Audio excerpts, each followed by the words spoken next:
Assalamualaikum warahmatullahi wabarakatuh.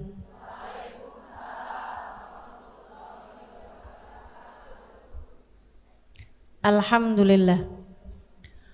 Wassalatu wassalamu ala Rasulillah Muhammad ibn Abdillah wa ala alihi wa sahbihi wa man walah. Subhanaka la ilma lana illa ma 'allamtana innaka antal alimul hakim. Rabbi shrah li sadri wa yassir li amri wahlul 'uqdatan min lisani yafqahu qawli, amma ba'du.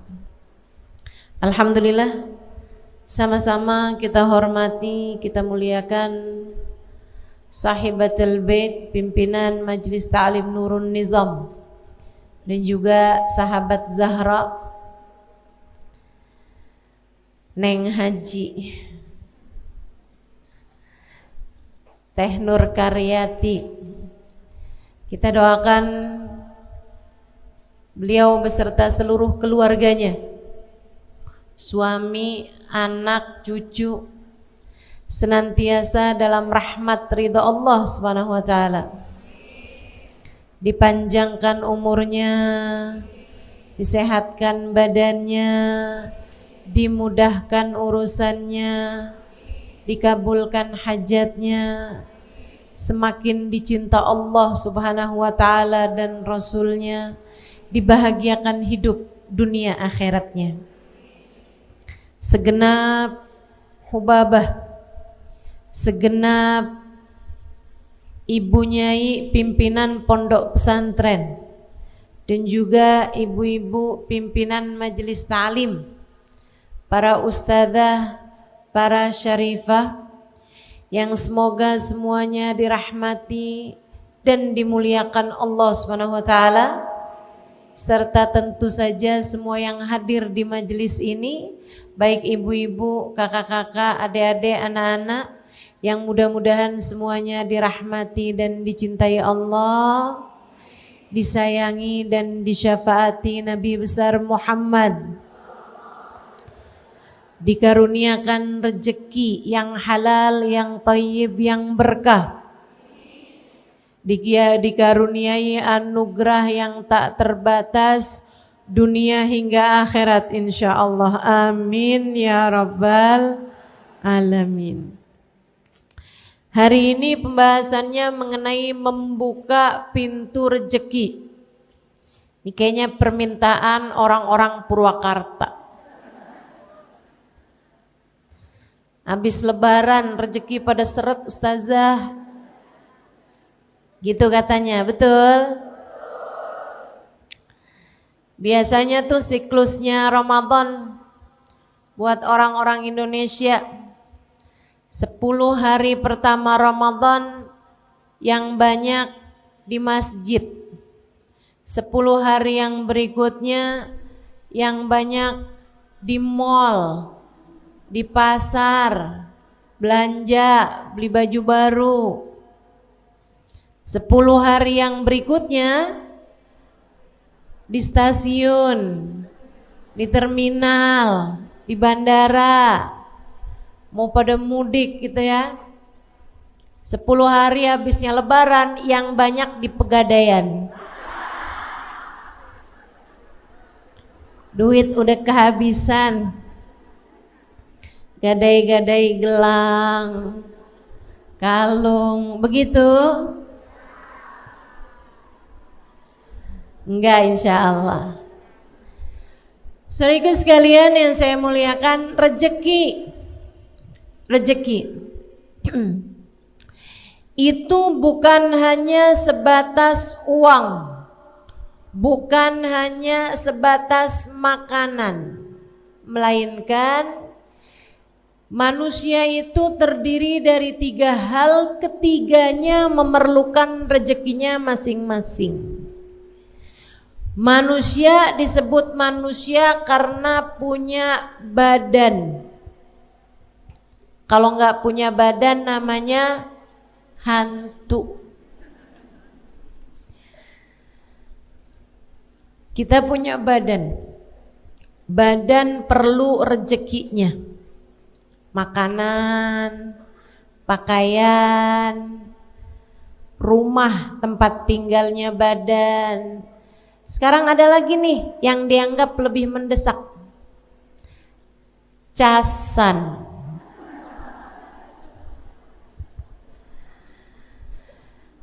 Badan perlu pakaiannya, perlu makanannya, dan itu adalah rezekinya badan kita. Tapi selain daripada badan, manusia juga punya yang namanya akal, pikiran.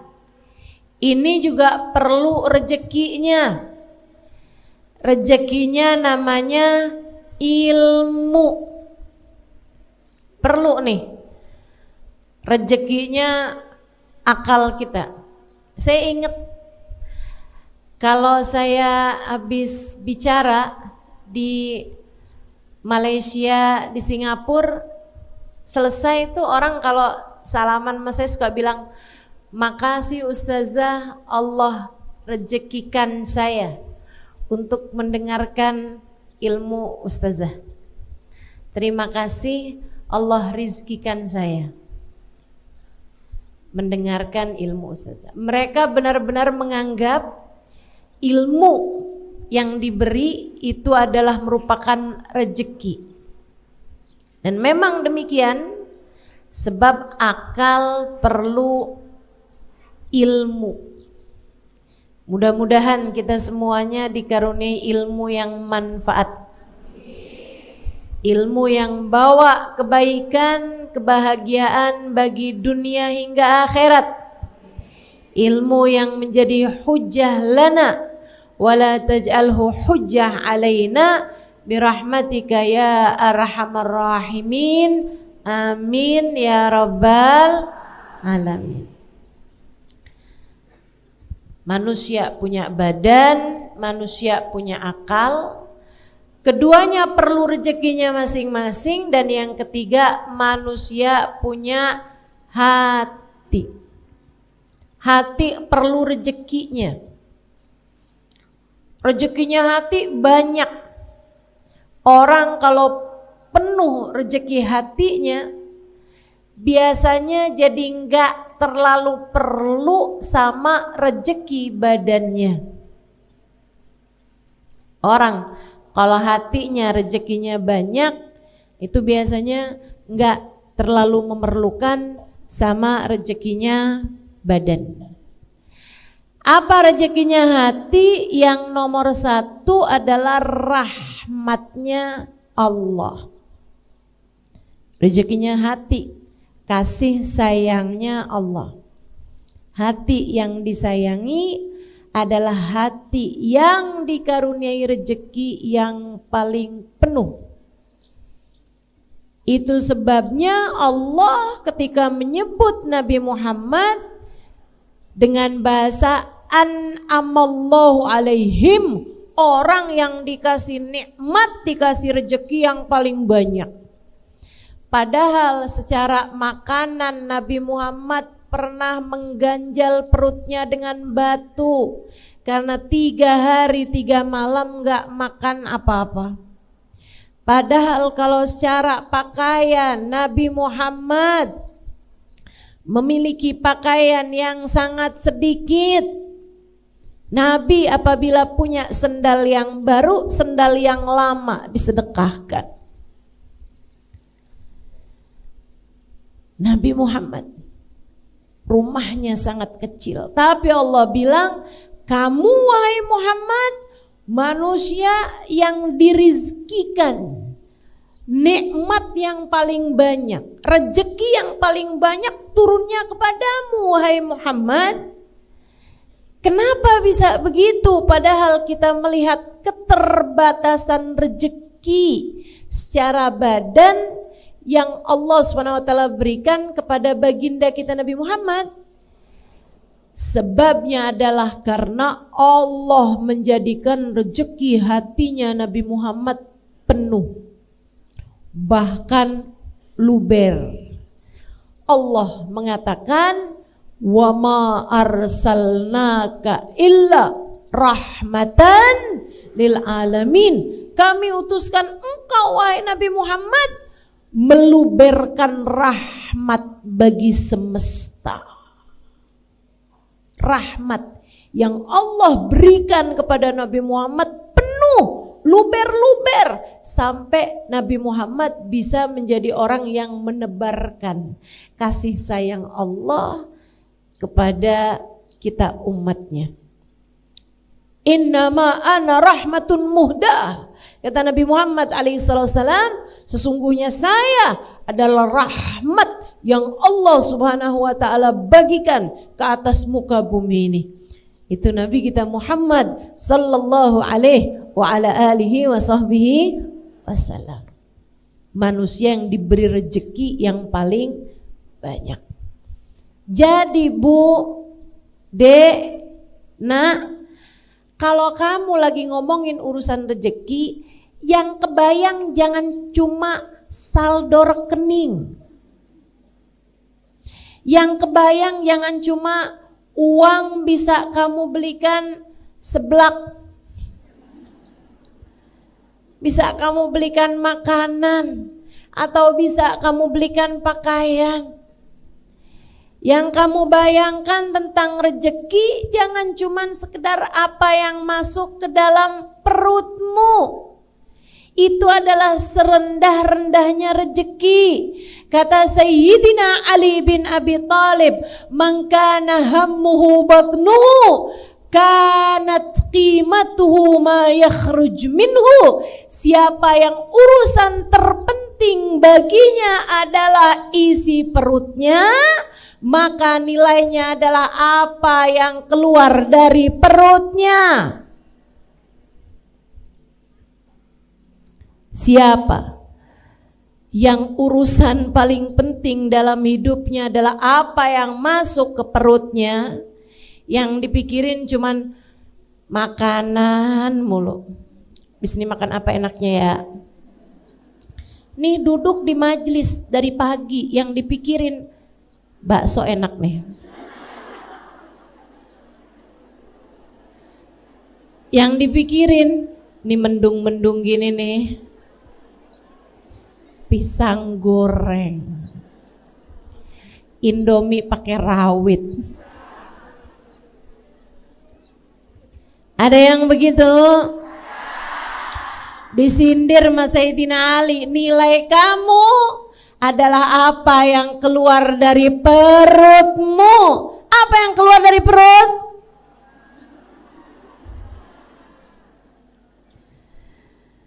Ya Allah, rezeki bukan cuman sekedar itu Bu.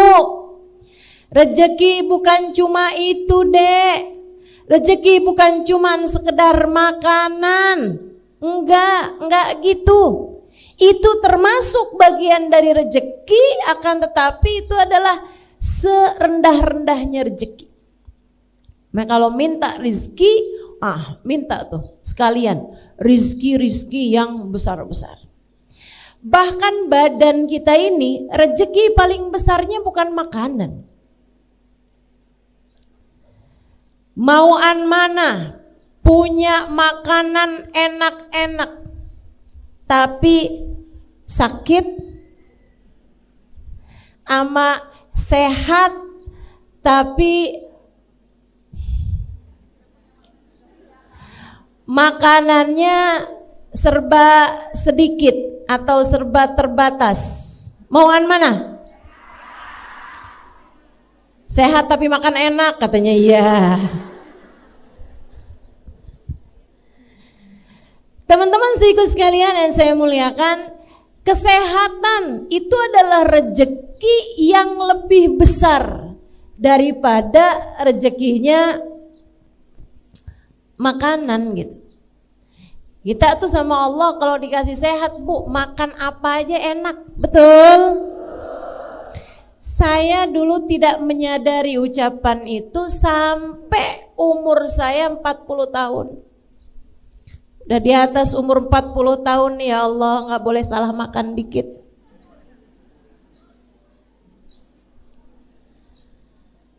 Ada ibu-ibu yang nyaut betul. Senasib kamu ya Bu ya. Ibu-ibu saudaraku sekalian saya muliakan, orang kalau badan sehat makan apa aja juga enak. Tapi begitu badan lagi nggak sehat, begitu badan lagi nggak enak, ya Allah, ya Allah. Makanan mahal-mahal, makanan enak-enak, jadi nggak bisa dimakan. Karenanya lebih daripada sekedar rezeki berupa makanan, kamu harus minta kepada Allah Subhanahu wa taala rezeki berupa kesehatan, sebab kesehatan lebih bernilai daripada makanan. Saudaraku sekalian saya muliakan, ini rezeki nih, macem-macem. Jadi bukan hanya itu. Rezeki berupa kenyamanan, rezeki berupa memiliki keluarga yang saling sayang, memiliki keluarga yang saling mendukung satu sama lain. Rezeki apa bukan rezeki? Rezeki. Nih akal kita nih perlu rezeki berupa ilmu. Tapi ilmu itu juga ibu-ibu saudaraku sekalian yang saya muliakan, adik-adik semuanya, enggak asal ilmu bisa Allah Subhanahu wa taala rezekikan kepada kita. Kita perlu guru buat menyampaikan ilmu dengan cara yang paling indah. Guru saya Habib Ali Al-Jufri pernah mengatakan, saya ketika membaca berita teroris bawa bom bunuh diri, ngebom, saya kalau baca berita ada pasukan-pasukan bawa bendera la ilaha illallah Muhammad Rasulullah, nyerang anak-anak, nyerang orang-orang tua, bawa ketakutan di hati manusia. Beliau mengatakan, saya kalau mendengar ajaran-ajaran yang haram, bid'ah, syirik, berziarah ke makam, syirik, wah, kata Habib Ali Al-Jufri, saya bersyukur tidak mendapatkan guru seperti mana yang mereka mendapatkannya. Bu, kalau kita berguru dengan orang yang sama dengan yang mereka berguru, belum tentu kita jadi orang-orang yang bisa menikmati maulid, bisa menikmati sholawat, bisa merasa haru, cinta, bahagia ketika merasakan kedekatan dengan baginda Nabi besar Muhammad sallallahu alaihi wasallam. Betapa ternyata memiliki guru yang bisa membawa kita kepada rasa cinta kepada Allah, rasa cinta kepada Rasulullah adalah rezeki yang luar biasa besarnya, yang harus terus-terusan kita minta pada Allah Subhanahu wa taala. Saya doakan guru-guru saya, Allah sehatkan badannya, bahagiakan hatinya, betahkan hidupnya di dunia ya Allah. Kita doakan Bu, Habib Umar bin Hafid, Habib Zain bin Smith, para ulama-ulama kita, banyak ibu-ibu sekalian, baik yang ada di luar-luar negeri ataupun yang ada di dalam-dalam negeri, kita harus doakan ulama-ulama yang ada di sekitar kita nih, yang bawa kenyamanan, kebahagiaan saat kita menuntut ilmu pada mereka, harus kita doakan. Karena apalagi kalau tingkatan ulama-ulamanya yang sudah mencapai tingkat murabbi, tingkat mursyid, mampu mendidik hati dan jiwa dari para murid-muridnya, sekelas Habib Umar bin Hafid, sekelas Hubabah Nur. Itu ibu-ibu sekalian perlu banget buat kita doakan biar betah hidupnya di dunia. Kalau nggak betah-betah Bu, mereka pengennya pergi aja. Kalau pergi siapa yang rugi? Kita.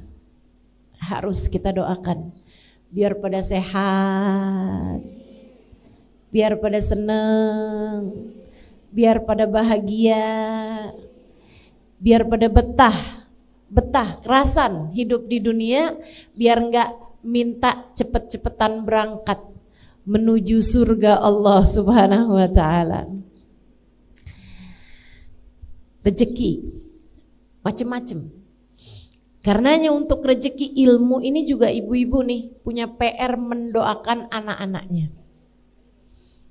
Ibu udah alhamdulillah nih seneng hadir di majelis, merasakan kenikmatannya majelis, sampai majelis jam 7, jam setengah 8, datang dari jam berapa Bu?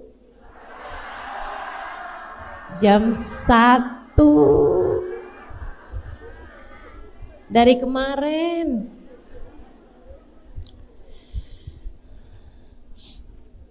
Dari tanggalannya belum ganti ya. Masya Allah. Saudariku sekalian yang saya muliakan, kamu perlu mendoakan anak-anakmu.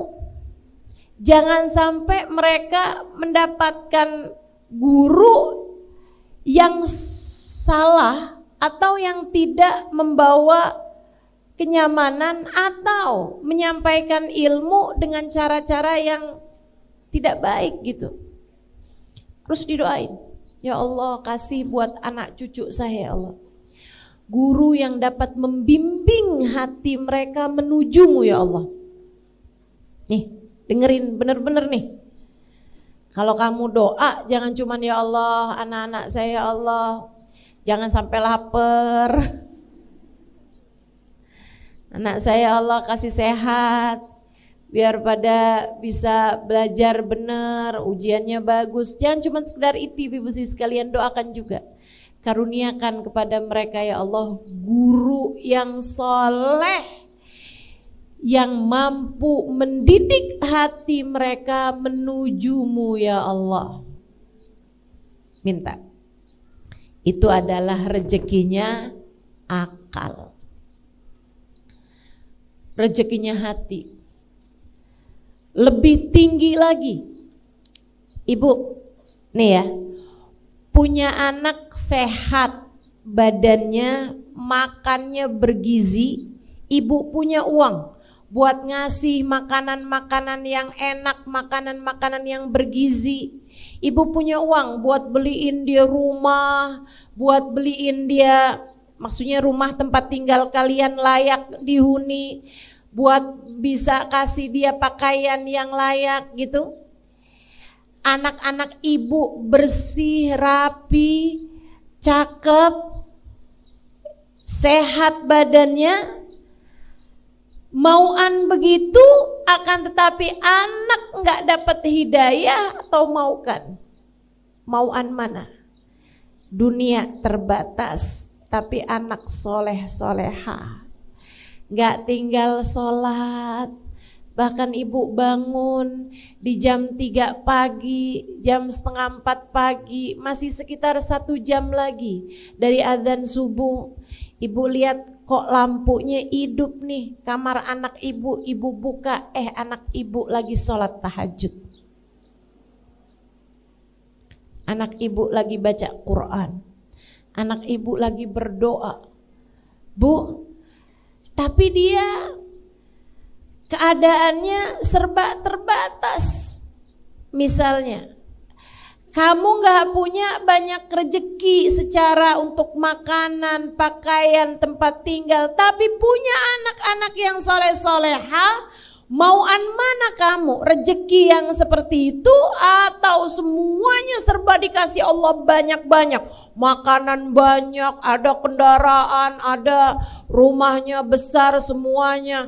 Dari mulai satpam sampai ke supir, sampai ke tukang bersih-bersih, sampai ke tukang tanaman, semuanya ada. punya asisten pribadi, punya segala macam, kehidupan duniamu dicukupkan, akan tetapi anak-anak yakin saya, anak soleh-solehah jauh lebih kamu inginkan daripada sekedar rejeki-rejeki yang sifatnya badaniyah, yang sifatnya zahir. Dari sini kita tahu rejeki akal, rejeki hati jauh lebih indah daripada sekedar rejeki badan kita. Meskipun ketiganya semuanya harus kamu miliki. Ketiganya semuanya juga nikmat hidup kita, bahagia hidup kita jika ketiganya Allah Subhanahu wa taala berikan seukuran dengan keperluan kita, kebutuhan kita. Rezeki itu Bu enggak harus banyak, yang penting pas. Ya Bu ya? Pas waktunya lapar ada makanan. Pas waktunya tidur punya kamarnya, punya tempat tidurnya. Kamarnya ada AC-nya. Atau kalau di Purwakarta nggak panas, ada kipas anginnya. Itu kan namanya pas. Pas waktunya nih orang berangkat haji, ibu mau ingin juga pengen daftar haji juga, pas ada uangnya. Ya kan? Waktunya mau pergi majelis nih hari di Nurun Nizam, ada ongkosnya.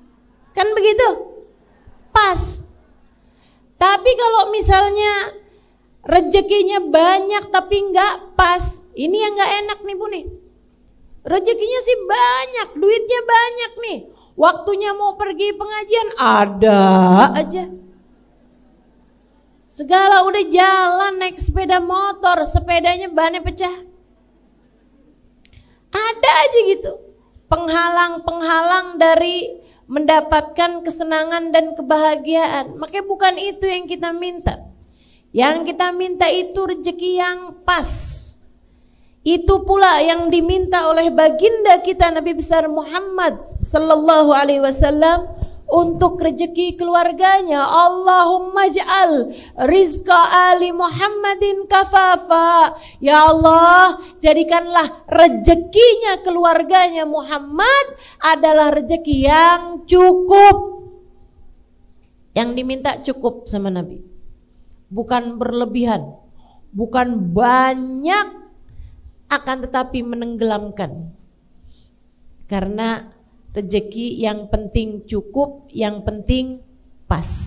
Mudah-mudahan Allah karuniakan kepada kita rezeki yang pas, rezeki yang cukup, rezeki yang jadi sebab kebahagiaan bagi hidup kita dunia hingga akhirat insyaallah. Amin ya rabbal alamin. Amin ya rabbal alamin. Rezeki itu yang enggak apa-apa banyak, itu rezekinya hati. Sebab rezekinya hati itu kalaupun banyak, itu yang ada adalah tumpah. Kalau tumpah, maka ia bisa mengalir kepada orang-orang di sekeliling. Kamu kalau sama Allah diluberkan rahmatnya Allah subhanahu wa ta'ala ke dalam hatimu, yang ada rahmatnya Allah bakal luber. Kalau udah rahmatnya Allah luber ke dalam hatimu, anak-anakmu ikut merasakan rahmat tersebut. Jadinya adem, pada soleh, hidayah, sholatnya benar, akhlaknya bagus. Bapak Ibu sekalian, kalau kamu lihat, kenapa ya anak saya ini keras-keras, suami saya juga keras, ngomong gak pernah pelan, marah-marah mulu. Bu, kurang rahmat. Hati kamu kurang diturunin rahmat, hati keluargamu kurang diturunin rahmat.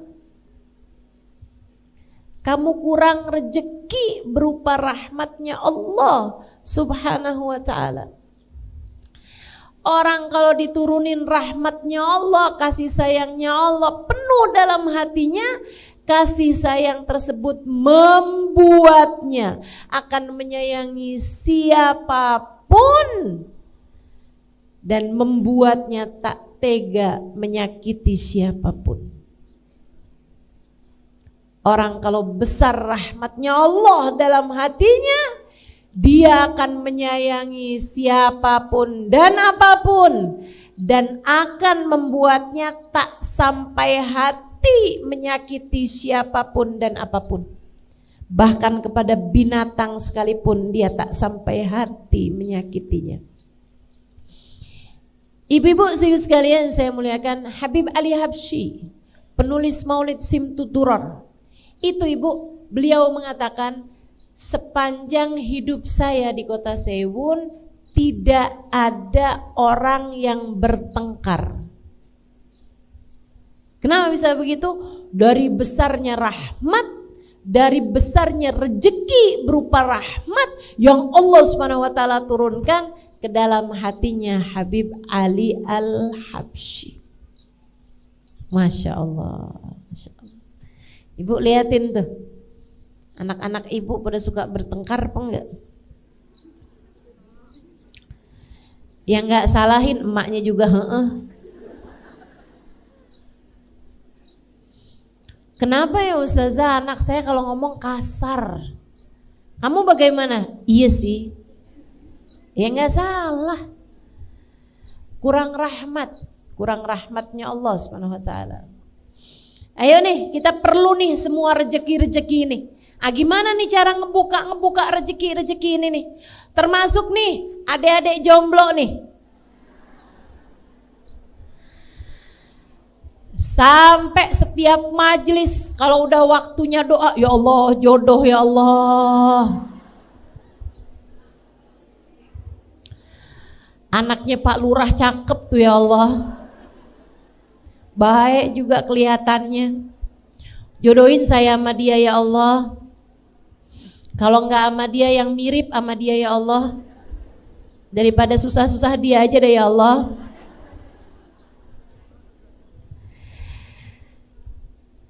Jodoh.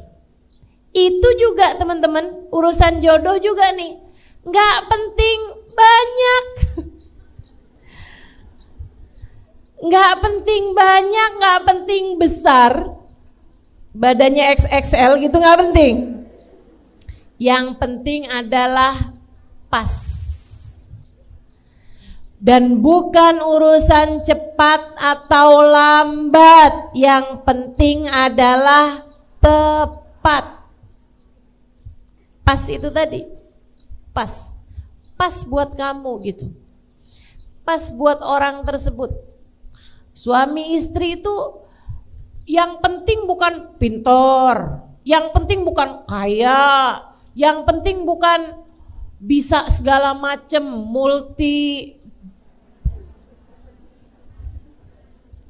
multimedia. Enggak gitu ya. Yang penting tuh bukan hal-hal yang seperti itu, akan tapi suami sama istri itu yang penting pas, tepat, klop gitu. Itu yang paling penting.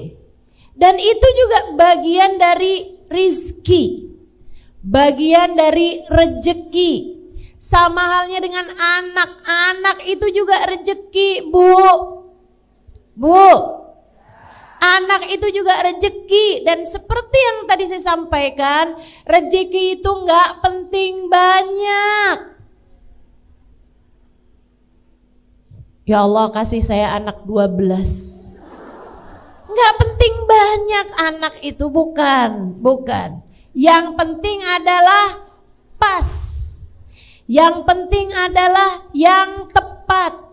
Itu yang kita minta dari Allah Subhanahu wa taala. Anak yang pas buat kamu sebagai orang tuanya. Kamu kalau dikasih anak terlalu pinter juga belum tentu bisa jaganya. Kamu kalau dikasih anak terlalu cakep belum tentu bisa jaganya. Betul? Maka yang penting tuh anak tuh yang pas. Waktunya sholat, dia sholat, kan pas. Gitu kan? Jangan sampai yang mama, saya kok sama papa nggak boleh pakai jilbab sih mah. Saya kan udah balik mah. Kata mamanya, nah iyalah, kamu kan Sarifudin. Itu kan namanya nggak pas, teman-teman saudaraku sekalian. Saya beberapa waktu yang lalu baru pulang dari Australia. Di sana salah satu hal yang saya syukuri dari Indonesia, saya minta kepada Allah, ya Allah jangan sampai ini nyampe ke negeri saya nantinya ya Allah. Saya benar-benar berdoa. Di sana tuh ibu-ibu saya sekalian, di tempat-tempat umumnya, di bandara, di tempat-tempat umum manapun, ya kayak di rumah sakit misalnya atau di ruang publik lah, tempat wisata misalnya atau apa, kamar mandinya tuh punya 3 jenis. Kamar mandi buat laki-laki, kamar mandi buat perempuan, kamar mandi buat laki-laki yang jadi perempuan atau perempuan yang jadi laki-laki. Unisex, ada tulisannya gitu. Jadi ada tandanya, ada tanda laki-laki, ada tanda perempuan, ada tanda yang laki perempuan. Laki-laki jadi perempuan, perempuan jadi laki-laki. Betapa kita takut hal-hal yang semacam ini terjadi di negeri kita yang tercinta ini. Betapa kita sangat takut hal-hal yang semacam ini terjadi kepada anak-anak ataupun cucu-cucu kita. Perlu sekali untuk kita minta kepada Allah SWT, ya Allah tolong jaga anak cucu kami ya Allah. Tolong jaga anak cucu kami ya Allah. Jadi anak, cucu, enggak penting banyak, enggak penting cakep banget gitu, enggak penting pinter banget gitu, enggak. Yang penting anak yang pas, anak yang soleh, anak yang solehah, pas sebagai hambanya Allah, pas sebagai umatnya baginda Nabi besar Muhammad sallallahu alaihi wa ala alihi wasallam, insyaallah. Amin ya rabbal alamin. Mengingat kebutuhan kita terhadap rezeki banyak sekali, baik rezekinya badan kita, rezekinya akal kita, maupun rezekinya hati kita, baik untuk kita maupun untuk seluruh keluarga kita, anak-anak kita, keluarga kita nih. Karenanya akan saya sampaikan kepadamu 10 hal pembuka pintu rezeki. Enggak akan saya terangkan dengan detail semuanya gitu, enggak. Karena kalau diterangkan dengan detail sampai asar nih kayaknya. Jadi saya akan sampaikan pelan-pelan 10 hal yang dapat menjadi pembuka pintu rezeki bagimu, baik rezeki zahir seperti yang saya sampaikan, rezeki berupa makanan, minuman, tempat tinggal, kendaraan, gitu kan ya? Handphone, kenyamanan, apapun aja, rezeki zahir maupun rezeki batin, seperti yang tadi saya sampaikan, ilmu, guru yang dapat membimbing kita, kajian-kajian yang menyenangkan. Kita mesti juga doakan negeri kita, mudah-mudahan senantiasa Allah SWT tetapkan keadaannya menjadi negara yang bebas ngaji dimanapun dan kapanpun. Alhamdulillah.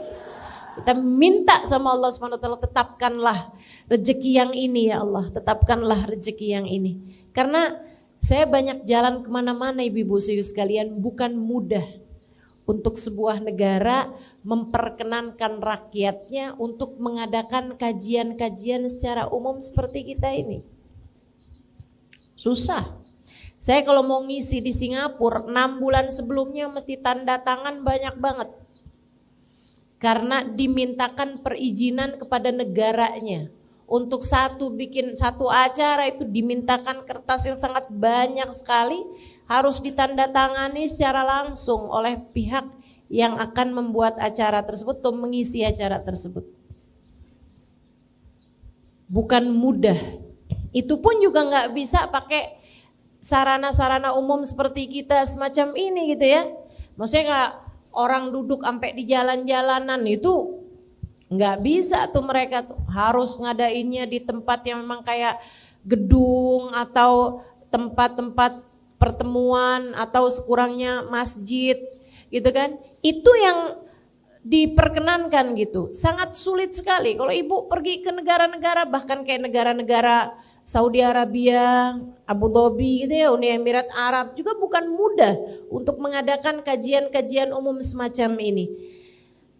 Salah satu dari yang dimudahkan membuat kajian-kajian umum besar-besar semacam ini selain Indonesia, yang saya lihat adalah Hadramaut, Yaman.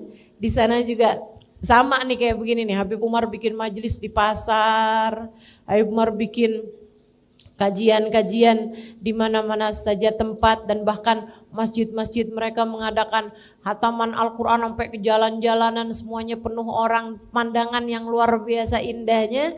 Mudah-mudahan Allah SWT tetapkan negeri ini dan juga negeri Hadramaut ditetapkan kenikmatan-kenikmatannya, dan negara-negara yang lain juga insya Allah mudah-mudahan Allah SWT karuniakan kenikmatan semacam kenikmatan yang Allah berikan pada negeri kita ini insya Allah. Amin ya Rabbal Alamin. Juga rezeki hati, semua hal yang akan saya sampaikan ke 10-10-nya ini membuka pintu rezeki zahir dan batin. Yang pertama, kalau kamu pengen rezekimu terbuka, hal pertama yang harus kamu lakukan adalah taat sama perintah Allah, jauhi dosa. Karena rezeki itu adalah sesuatu yang Allah Subhanahu wa taala berikan dan kamu inginkan. Bagaimana mungkin Allah memberi kepadamu apa yang kamu mau jika kamu tidak melaksanakan apa yang Allah mau? Kerjain dulu yang Allah mau, kamu akan diberi apa yang kamu mau. Taat. Nomor 1, kerjakan perintah Allah, jauhi larangan Allah. Sampai-sampai katanya Sayyidina Fudail bin Iyad kalau saya tidak salah ingat, salah satu dari ulama-ulama kita. Idza hassait kaslan fil jasad. Kalau kamu ngerasa badanmu lemah, males gitu. Lemah badan kamu, dhafan fi jasad. Kalau kamu ngerasa badan kamu lemah, kayak nggak punya kekuatan gitu buat ibadah, buat ngerjain macam-macam hal. Kalau kamu ngerasain badan kamu lemah, kalau kamu ngerasain rezeki kamu tersendat, coba inget-inget dosa apa yang sudah kamu kerjakan. Innal dzunub, sungguhnya dosa-dosa memberatkan punggungmu untuk dapat memaksimalkan potensi yang Allah SWT berikan kepadamu. Dosa bikin badan jadi sakit, dosa bikin rezeki jadi seret. Jadi ibu-ibu nih, daripada kamu nuntut suami habis-habisan, kalau nggak bawa duit banyak jangan pulang sekalian ke rumah. Daripada kamu kayak begitu bu sama suami, mendingan kamu introspeksi diri. Ya Allah, rezeki seret banget, dosa apa nih saya nih? Coba diinget-inget. Ngomongin orang, sih. Bohongin suami, iya juga sih. Ngomel-ngomel mulu sama suami sama anak, sih. Nyubit anak, iya juga sih. Selagi dosa-dosa masih kamu kerjakan, bagaimana mungkin kamu berharap Allah memberi apa yang kamu mau jika selama ini kamu tidak menjadi hamba yang Allah mau? Bu, sampai-sampai Saya pernah dengar satu ungkapan, la ghina ma'az zina. Saya nggak pasti apakah itu ucapan dari baginda Nabi Muhammad SAW, entah itu hadis, entah itu ucapan dari seorang ulama, tapi yang pasti kebenarannya memang nyata.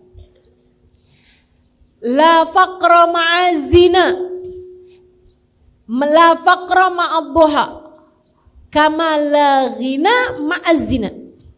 Tidak ada kefakiran bersama dengan salat duha, nanti akan saya sampaikan. Ya, nomor 1 ini, kerjakan perintah Allah, tinggalkan larangan Allah. La ghina ma'az zina, tidak ada kekayaan bersama dengan perzinaan.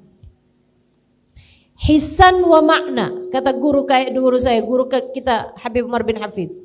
Hisan wa makna, secara zahir dan batin, artinya orang kalau berzina, dia belum bertaubat dari perbuatannya, masih aja gitu. Tar ketemu sama pacarnya atau sama orang yang dia cintai itu ya, yang dia senengin itu, kemudian dia berzina gitu kan. Teman-teman sih sekalian, walaupun sekarang sedang tidak mengerjakan perbuatan zina itu, tapi dalam masa-masa dia belum bertaubat dari perbuatan zinanya tersebut, tidak akan Allah berikan kekayaan, kecukupan, gak akan. Kurang aja terus, ambisi aja terus, kepengen ini, kepengen itu, terus aja gitu. Walaupun uang saldo di rekeningnya udah banyak, kurang aja rasanya. Dan ini kesian. Bu, saya gak kesian orang yang punyanya hartanya sedikit. Binisbah harta ya, terhadap urusan harta. Saya gak kesian sama orang yang hartanya sedikit. Saya kesian sama orang yang hartanya banyak tapi tidak pernah merasa cukup.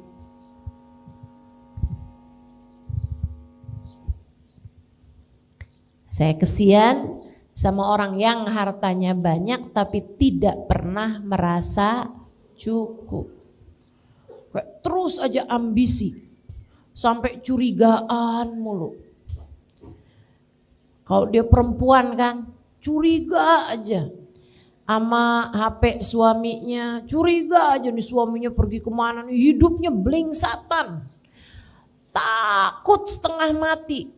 Kalau malam-malam susah tidur, takut ada yang bobol rumahnya, hidupnya terus saja ketakutan gitu. Begitu ada kabar kalau perusahaannya bangkrut, perusahaannya rugi, sedikit aja ngomongnya, wah kalau rugi seperti ini besok kita makan apa? Padahal duit sisanya masih banyak. Ibu-ibu sekalian, saya ngerasa berbahagia tinggal di Indonesia, di mana orang-orangnya tuh bisa loh, dia ngojek tapi kredit motor. Penghasilannya itu sehari 50.000, sehari 70.000 gitu. Tapi sanggup gitu hatinya buat bayar kredit motor gitu kan. Luar biasa. Jadi teman-teman saudara sekalian, masalahnya bukan sama berapa uang yang kamu punya, berapa nilai yang kamu punya, tapi kemampuan hati untuk bisa merasa cukup dengan rezeki yang Allah Subhanahu wa taala berikan gitu. Saya nggak kesian di sini nih sama perempuan-perempuan yang misalnya gitu, suaminya cuman ngasih dia sebulannya berapa? Saya nggak ngerti tuh, nggak pernah ikutan belanja soalnya. Anggap 500.000 misalnya gitu, buat belanja harian, masa cukup nggak itu? Nggak cukup. 1 juta deh, 1 juta, gitu ya? Nggak cukup juga. Emang iya?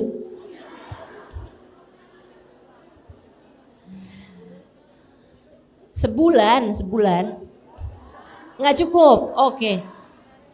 3 juta. Cukup? Oke. Ya, saya nggak kesian misalnya nih cukupnya nih 3 juta. Tapi dia sama suaminya dikasih sebulan 2 juta. Buat belanja hari-harian gitu. Buat masak hari-harian. Saya nggak kesian sama orang yang seperti itu. Yang saya kesianin adalah perempuan-perempuan yang suaminya udah ngasih setiap bulannya 10 juta. Tapi mukanya nggak ada senyum-senyumnya kecuali tanggal muda.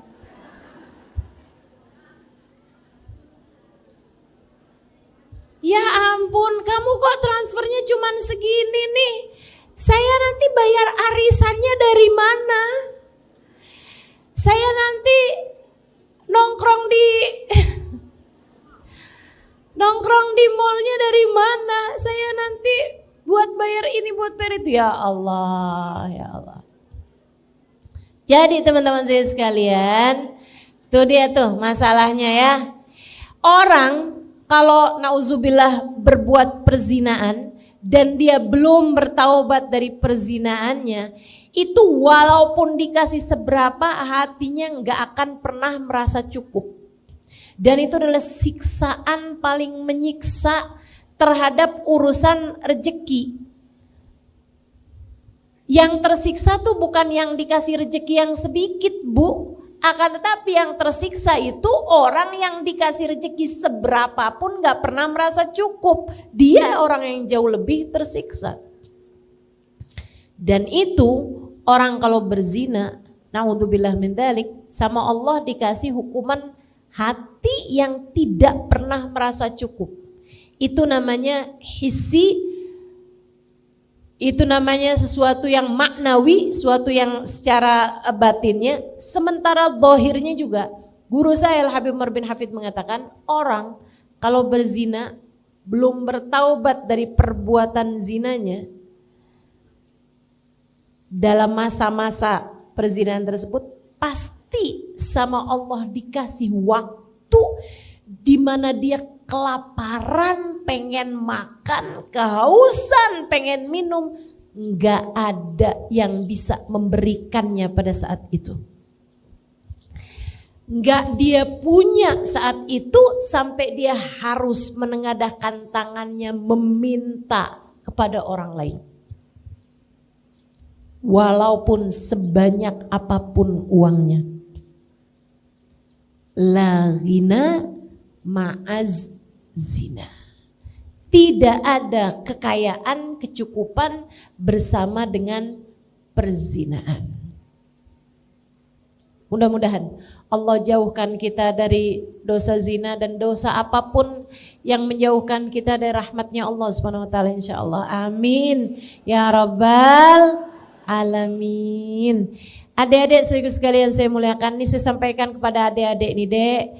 Jangan mau memberikan sesuatu yang sangat berharga dari dirimu, yaitu nilai harga dirimu itu, Dek. Jangan mau kamu menyerahkannya kepada laki-laki manapun di luar bingkai pernikahan dengan atas nama cinta. Cinta gak bikin kamu jauh dari Allah. Cinta yang benar gak bakal bikin kamu jauh dari Allah. Dan laki-laki yang sungguh mencintaimu pasti akan menjagamu. Dengarkan ucapan saya. Laki-laki yang mencintaimu pasti akan menjagamu. Tak akan membiarkanmu bersama dengan dirinya terjerumus di dalam lubang-lubang dosa, dalam lembah-lembah nista. Adik-adikku saudaraku sekalian, Sayyidil Habib Umar bin Hafid menyampaikan, orang tuh kalau masuk surga semuanya akan membusungkan dada ila ashabuz zina, kecuali pelaku zina.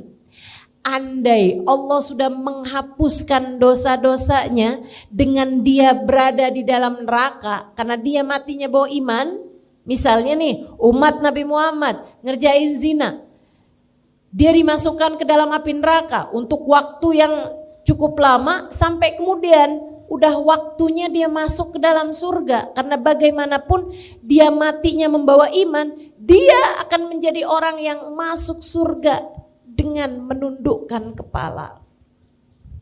Malu. Di surga aja malu. Kalau masuk surga pun pelaku zina akan masuk surga dalam keadaan menundukkan kepala karena malu. Jangan biarkan dirimu terjebak dalam jurang nista yang semacam itu. Ini pesan dari orang tua. Saya adalah orang tua bagimu. Dek, dengarkan saya. Enggak sampai segitunya sayang sama orang, sampai kamu mau-maunya memberikan hal yang paling berharga dalam dirimu itu. Nilaimu nak, nilaimu dek, ada pada kehormatanmu. Jangan biarkan ia terinjak-injak oleh bisikan-bisikan setan dalam dirimu itu. Jauhi zina, jauhi apapun yang mendekatkanmu kepada zina. Jauhi, tidak akan membawamu kepada kebahagiaan, kesenangan, rezeki yang melimpah. Enggak. Tidak akan membawamu kepada kebahagiaan rasa dicinta. Enggak. Ia hanya akan membawamu kepada penyesalan demi penyesalan di depan matamu. Dunia, sebelum kamu menyesal di akhirat nanti dengan sedalam-dalamnya penyesalan, saya menyampaikan kepadamu hal ini atas nama cinta anak-anakku. Jaga kehormatanmu nak. Jaga kehormatanmu. Jangan mau-maunya kamu menggadaikan kehormatanmu dengan mengatasnamakan cinta. Sekali lagi saya sampaikan padamu, kalau kamu cinta, kamu akan jaga dirimu. Kalau dia adalah laki-laki yang benar mencintaimu, dia akan menjaga dirimu, tak akan mau menyentuhmu kecuali sesudah kalian halal, dihalalkan oleh pernikahan. Jangan. Love ghina ma'azina. Kamu pengen jadi seseorang yang rezekimu mudah, yang rezekimu melimpah, yang rezekimu pas, yang rezekimu cukup, yang rezeki kamu dirizkikan oleh Allah Subhanahu wa taala hal-hal yang indah dalam kehidupan. Rezeki akalmu, kamu dikaruniai ilmu yang manfaat. Rezeki hatimu, kamu disayang Allah, kamu disayang Rasulullah, dikaruniai keimanan, keikhlasan, kesyukuran, ketawaduan. Kamu dikaruniai akhlak-akhlak yang terpuji, kamu dikaruniai cinta pada manusia-manusia yang dicinta oleh Allah Subhanahu wa taala. Kamu ingin dikaruniai hal-hal yang indah-indah semacam itu, tinggalkan dosa, kerjakan jalan taatmu kepada Allah Subhanahu wa taala. Kamu jangan nyari jodoh sampai enggak mau pakai jilbab. Ngapain kayak begitu? Susah ustazah dapat jodoh kalau laki-laki nggak lihat betapa indahnya rambut saya ini. Susah ustazah dapat laki-laki yang mau menikahi saya kalau dia nggak tahu betapa sangat seksinya badan saya ini.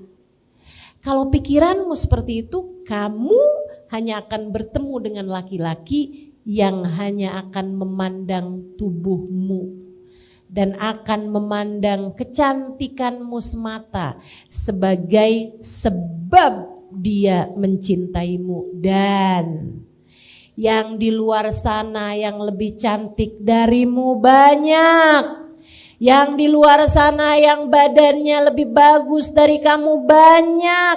Kalau begitu cara berpikirmu tentang urusan jodoh, jangan salahkan siapa-siapa. Jika sesudah menikah denganmu, suamimu hanya akan jatuh cinta dengan perempuan demi perempuan, perempuan demi perempuan yang jauh lebih cantik darimu sesudah pernikahan. Naikkan nilaimu dengan menaikkan taatmu di sisi Allah. Percaya saya, kamu menjadi apa yang Allah mau, Allah akan beri apa yang kamu mau. Jadilah hamba yang Allah mau, Allah akan menjadi seindah-indah Tuhan sesuai dengan apa yang kamu mau. Allah akan beri padamu apapun yang kamu inginkan. Teman-teman saudaraku sekalian, Allah menyampaikan dalam hadis qudsinya, Innama ana alladhi idza qultu li syai'in kun fayakun sa'aj'al man ahbabtuhu idza qala li syai'in kun fayakun. Aku adalah zat yang apabila menghendaki sesuatu hanya perlu berkata jadilah, maka jadilah sesuatu tersebut. Aku akan menjadikan hamba-hamba yang aku cintai apabila menghendaki sesuatu hanya perlu berkata jadilah, maka jadilah sesuatu tersebut. Kalau kamu dicinta, kamu akan diberi sesuai dengan yang kamu inginkan. Jalan pertama untuk membuka pintu rezekimu adalah dengan taat dan jauhi dosa. Insya Allah. Yang kedua, ibu-ibu sekalian saya muliakan. Nih, kalau kamu kepengen wangi, kamu mesti deket sama orang yang tukang jual minyak wangi. Atau sekurangnya kamu mesti deket sama orang yang wangi-wangi. Biar kamu bisa dikasih minyak wangi, kan gitu ya? Ya kan? Itu sesuatu yang niscaya teman-teman. Kalau kamu pengen pinter, kamu harus deketi orang yang pinter-pinter. Kalau kamu pengen solehah, kamu mesti deketi orang-orang yang solehah-solehah. Karenanya kalau kamu kepengen menjadi seseorang yang diberi nikmat rezeki sama Allah Subhanahu wa taala yang sesuai dengan apa yang kamu inginkan, rezeki zahir, rezeki batin, semuanya nih dikasih sama Allah Subhanahu wa taala, maka kamu mesti dekat sama orang-orang yang memang telah diberi nikmat sama Allah paling banyak. Siapa mereka? Allah sebutkan dalam Al-Quran. A'udzubillahi minasyaitonirrajim. Man yuti'illaha war rasul faulaika ma'alladina an'amallahu alaihim minan nabiyyina was siddiqina was syuhada was salihin wa hasuna ulaika rafiqa dzalikal fadlu minallah wa kafa billahi alima. Kata Allah, siapa yang taat kepada Allah dan Rasulnya, mereka akan dikumpulkan di akhirat nanti bersama dengan orang-orang yang dirizkikan paling banyak sama Allah, yang dikasih kenikmatan paling melimpah ruah dari Allah SWT, yang dikaruniai rezeki-rezeki badan yang paling pas, yang paling cukup, rezeki akal yang paling ilmu yang paling bermanfaat, rezeki hati yang paling melimpah ruah. Siapa mereka? Allah sebutkan minan nabiyyin, para nabi-nabinya Allah, wasiddiqin, para wali-walinya Allah, wasyuhada, para pejuang di jalan Allah, para ulama, para pejuang di jalan Allah Subhanahu wa taala, wasalihin, orang-orang soleh. Maka yang nomor 2 dari pembuka pintu rezeki adalah cintai para nabi, para wali, para ulama dan orang-orang soleh. Cintai mereka. Yang mencintainya membawamu kepada kedekatan dengan Allah Subhanahu wa taala. Karena Bu, saya kasih tahu, rezekimu itu hanya perlu kamu jemput.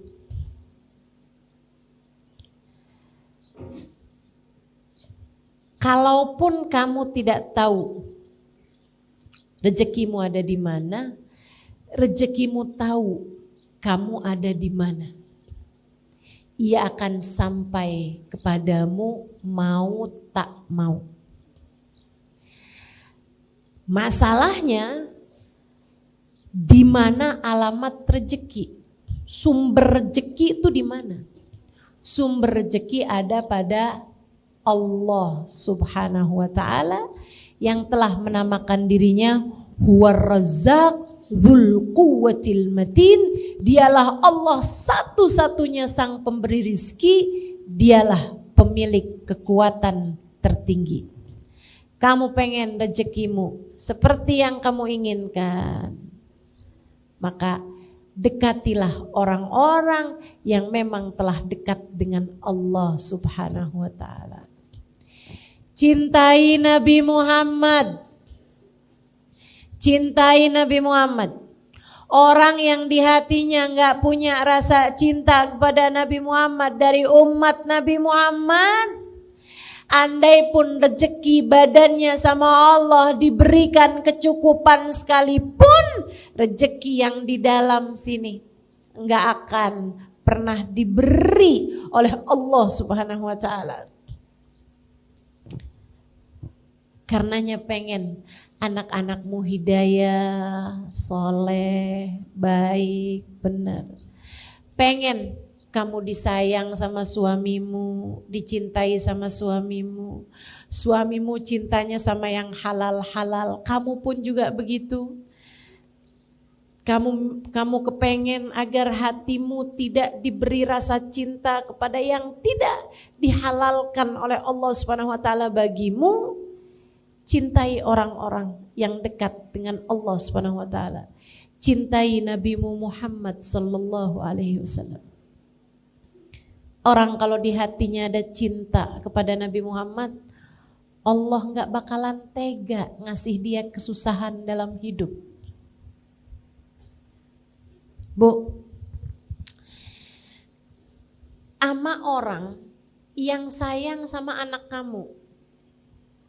Kamu misalnya orang kaya, orang mampu gitu ya. Kamu punya uang banyak gitu kan. Terus kamu pergi ke sekolah anak-anakmu atau anak-anakmu pulang bawa teman-temannya.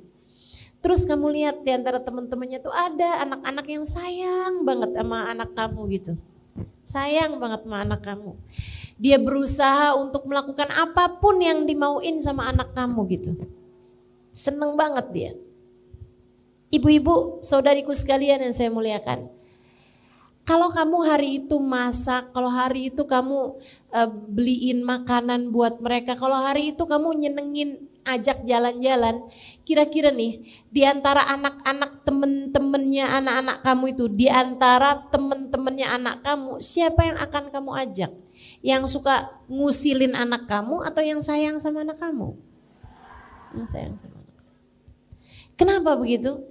Ini ada anak nih usil nih, gak seneng sama anak kita, bahkan benci sama anak kita, gak bakalan kita ajak. Kalau yang seneng-seneng gak bakalan kita ajak. Kan begitu? Oh, kita mau nyenengin anak kita ajakin temen-temennya yang sayang sama dia, yang cinta sama dia. Yang benci, sana, kamu bukan jatahnya nih. Yang ini nih menyenangkan sekali nih, bukan jatah kamu nih. Oh kamu, enggak, kamu suka ngusilin anak saya. Oh kamu, anak saya minta apaan kamu nggak kasih. Salah. Tapi yang sayang sama anak kita, yang suka ngasih sama anak kita, yang suka perhatian sama anak kita, yang cinta sama anak kita, kita ajakin, kita kasih makan yang enak, kita senengin anak-anak tersebut, anak kita. Kenapa begitu? Karena kita sayang sama anak kita, maka kita akan menyayangi siapapun yang sayang sama anak kita. Pun demikian dengan Allah Subhanahu wa taala. Allah tidak pernah mencintai siapapun lebih daripada cintanya kepada Nabi Muhammad. Allah tidak pernah mencintai siapapun lebih daripada cintanya kepada Nabi Muhammad. Maka Allah akan menjaga, Allah akan melindungi, Allah akan memberi jalan terindah bagi hidup seseorang yang di hatinya terdapat cinta kepada Nabi besar Muhammad sallallahu alaihi wasallam. Maka kamu kalau ngerasa, kenapa ya suami saya kok gak sayang sama saya? Kenapa ya? Suami saya kok gak ada cinta-cintanya sama saya gitu. Kayak saya selalu aja dimarahin, saya selalu aja dikatain kasar misalnya gitu. Coba lihat hatimu, adakah di hatimu rasa cinta kepada Nabi Muhammad? Ustazah, kan suami saya yang gak sayang sama saya. Kenapa kok saya harus lihat di hati saya punya cinta apa enggak sama Nabi Muhammad? Karena Bu, hati suamimu berada dalam genggaman Allah yang tak pernah mencintai makhluk siapapun lebih daripada cintanya kepada Nabi Muhammad. Ketika Allah lihat di hatimu punya rasa cinta kepada Nabi Muhammad, Allah akan mencintaimu dan Allah akan menjadikan hati orang-orang yang berpengaruh padamu mencintaimu juga. Allah akan bikin gak hanya suamimu, akan tetapi mertuamu, iparmu, orang tuamu, saudara-saudaramu, anak-anakmu mencintaimu. Karena cinta di hatimu kepada kekasihnya Muhammad sallallahu alaihi wasallam. Saya kok nggak cinta ya Ustazah sama Nabi Muhammad. Saya nggak pernah ngerasa cinta, kan saya nggak pernah ketemu Ustazah. Ayo belajar lagi, belajar terus.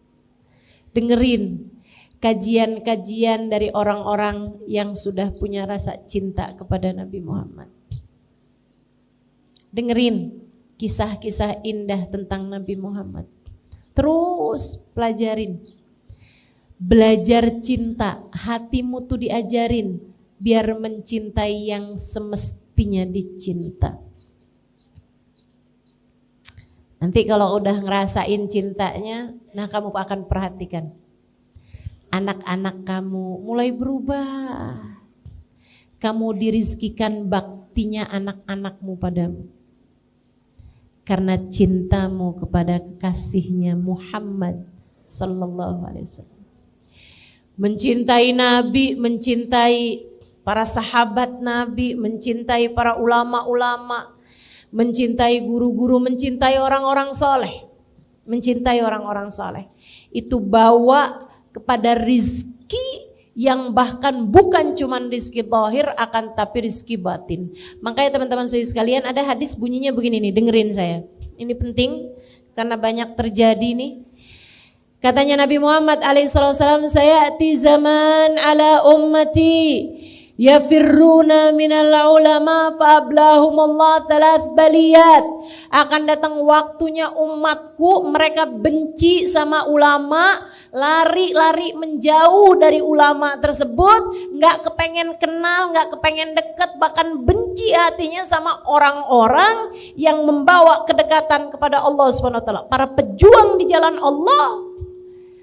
Mereka punya hasut, punya rasa benci aja gitu. Allah, cuman pegang mic, itu tuh maksudnya tuh pengen dapat amplop tuh. Ulama semuanya dikatain aja gitu. Yang ini kurang begini, yang ini kurang begitu. Ada ulama miskin dibilang, emang mau kita belajar dari orang kayak begini? Di hidup aja dia udah miskin kayak begitu tuh. Masa mau deketin kita kepada Allah SWT? Ada ulama kaya tuh duitnya dari apaan tuh? Dia jual agamanya, katanya gitu. Kamu maunya bisa cintanya sama ulama yang kayak gimana? Saudaraku sekalian yang saya muliakan, maka masalahnya nih bukan pada ulama yang kaya atau ulama yang miskin. Masalahnya ada mah hatimu tuh, punya penyakit-penyakit. Sehingga kalau ada pejabat kaya, kamu puji-puji tuh enak tuh jadi pejabat tuh kaya, hidupnya mulia. Begitu ada pejabat miskin tuh dia tuh gak korupsi tuh. Giliran nama pejabat kamu bisa husnudzon. Giliran nama yang lain-lain kamu bisa husnudzon, tapi giliran nama ulama kenapa kamu bisa selalu suudzon? Masalahnya bukan sama ulamanya tapi sama hatimu. Masalahnya bukan sama ulamanya tapi sama hatimu. Kata Nabi Muhammad alaihissalam, akan datang waktunya pada umatku mereka lari dari ulama, gak mau deketin ulama, benci sama ulama. Allah berikan padanya 3 jenis bala. Apa itu? Yang pertama, Allah angkat keberkahan pada harta mereka dan pada anak mereka. Anaknya gak berkah, hartanya gak berkah, kurang aja terus-terusan. Rezekinya gak berkah, rezekinya gak pas, rezekinya gak enak. Teman-teman sekalian, rezekinya gak enak. Rezekinya tuh keluarnya buat hal-hal yang gak enak mulu. Rezeki itu kan ada yang keluarnya enak, ada yang keluarnya gak enak. Rezeki uang kamu pakai buat hadir majelis, rezeki keluarnya enak apa gak enak? Enak.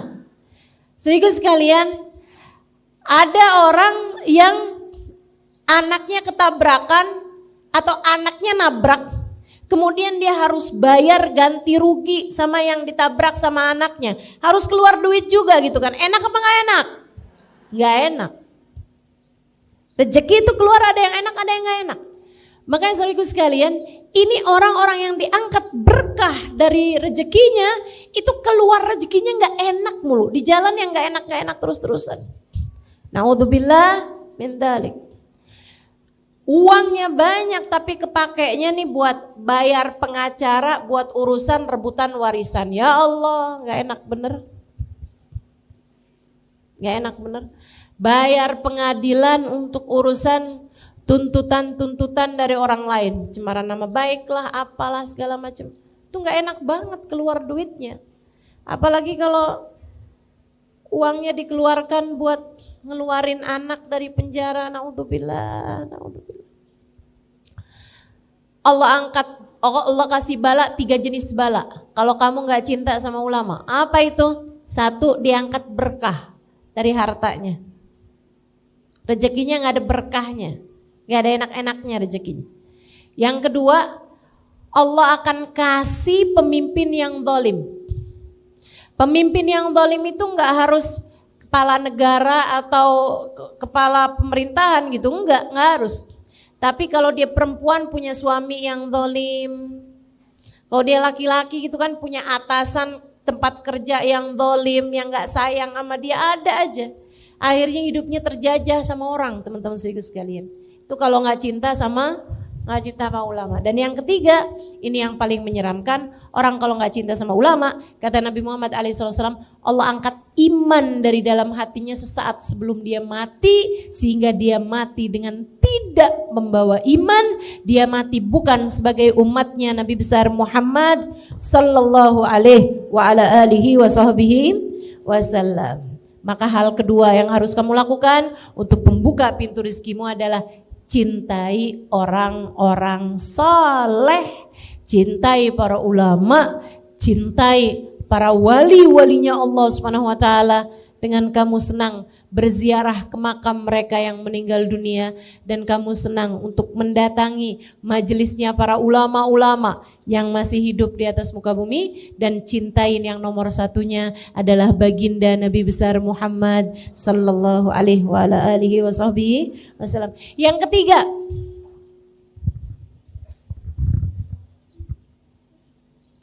Yang ketiga, kalau kamu kepengen pintu-pintu rezekimu terbuka, yang nomor 3-nya adalah bakti sama orang tua ataupun sama suami bagi yang sudah bersuami. Bakti sama orang tua.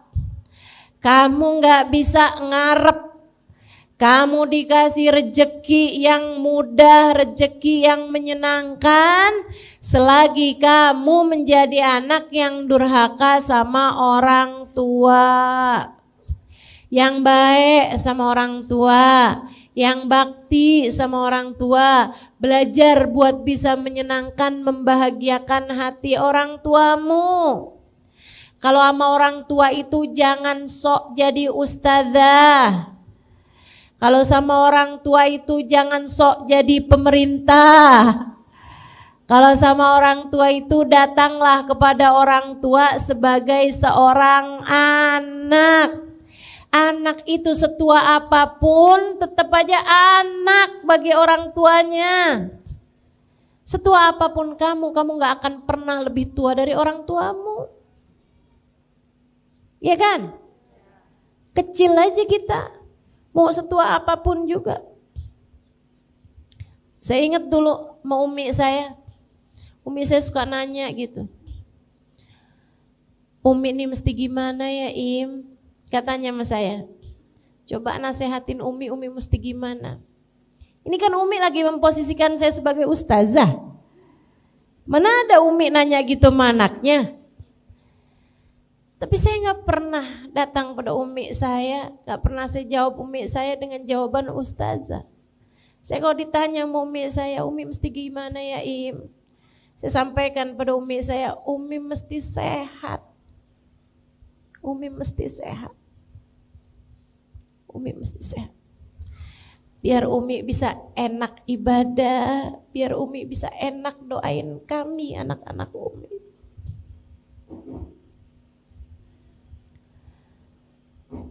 Sama orang tua itu gak usah bawa-bawa dalil teman-teman. Sayangi aja. Gak usah bawa hadis. Gak usah bawa ayat-ayat Quran, gak usah. Gak usah. Sayangin aja, sayangin.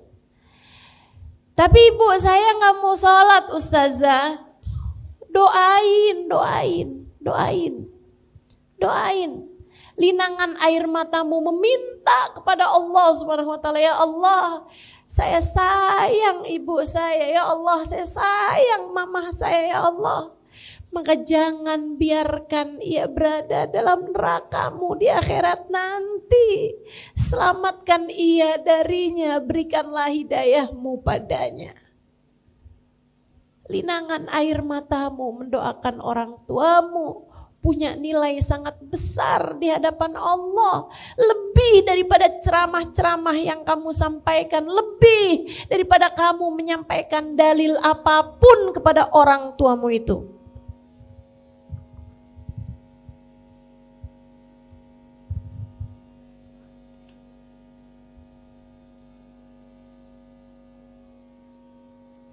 Bakti sama orang tua membuka pintu rezeki.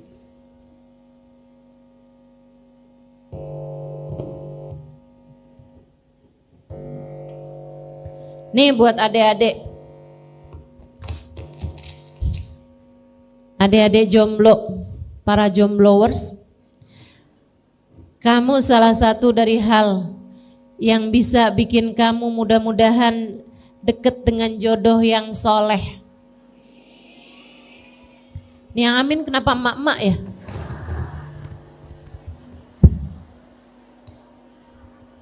Doain anaknya, iya. Coba lihat bagaimana caramu memperlakukan orang tuamu. Dek, nak, kamu pengen ada seorang laki-laki yang menyayangimu, belajarlah buat sayang sama orang tua yang telah menyebabkan kehadiranmu di atas muka bumi ini. Saya tahu orang tuamu gak sempurna, banyak kekurangannya, tapi Tanpa mereka kamu gak akan ada di atas muka bumi ini, maka jangan pernah remehkan orang tuamu itu. Bakti sama orang tua atau yang punya suami nih ya, perhatikan betul bagaimana caramu memperlakukan suamimu. Itu akan sangat berpengaruh kepada urusan rezekimu. Para istri-istri tukang ngomel, rezekinya bakalan seret. Percaya, saya liatin. Makanya saya sih selalu percaya sama istilah rezeki istri solehah. Emang bener, istri tuh kalau solehah rezekinya bakalan melimpah ruah. Istri kalau solehah bakalan dikasih sama Allah rezeki yang mudah. Istri kalau solehah, Allah Subhanahu wa Ta'ala bakalan kasih rezeki yang berkah. Maka jadilah istri yang solehah dan jadilah anak yang berbakti kepada orang tuamu. Kamu telah membuka pintu rezeki bagimu. Gitu ya. Yang nomor 3.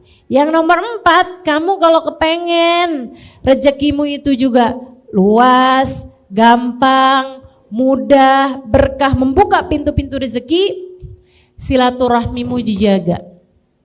Silaturahmi itu sama siapa? Sama kaum kerabatmu, teman-teman. Sama kaum kerabatmu tuh. Sama kakak, sama adik, sama ponakan, sama bibi, yang baik, yang baik. Sama saudara-saudaramu tuh yang baik. Kamu kalau jadi orang yang penuh perhatian sama saudara-saudaramu, ini nih mikrofon nih bagian dari rezeki.